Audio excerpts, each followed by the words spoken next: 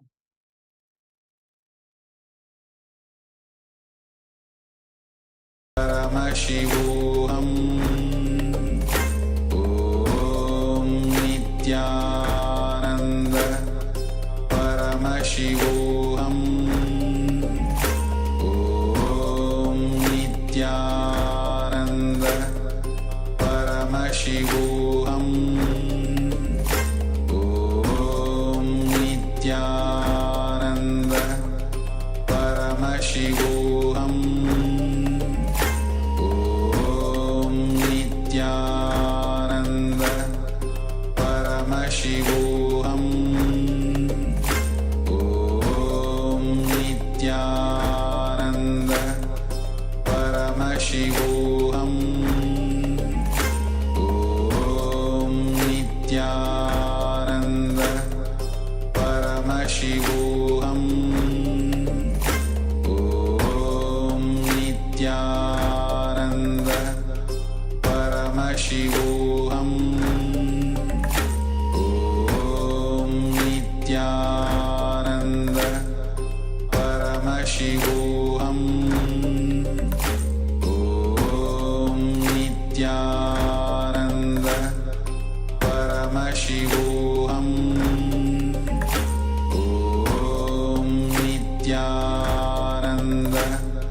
Paramashivoham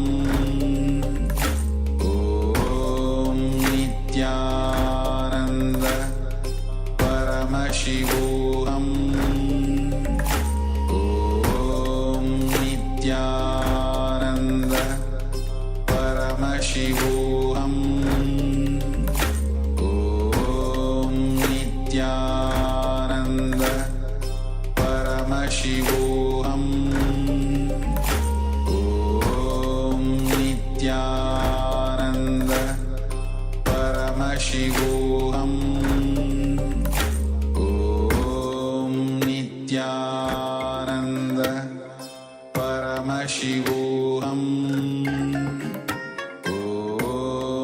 Nithyananda Paramashivoham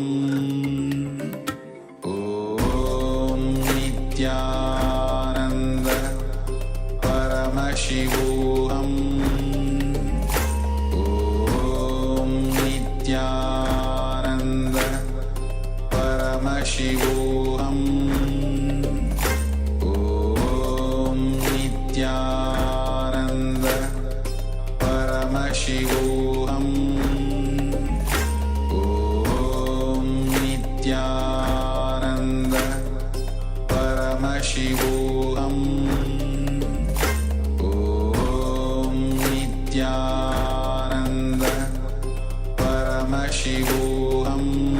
Paramashivoham Om Nithyananda Paramashivoham Om Nithyananda Paramashivoham Om Nithyananda Paramashivoham Om Nithyananda Paramashivoham Om Nithyananda Paramashivoham Om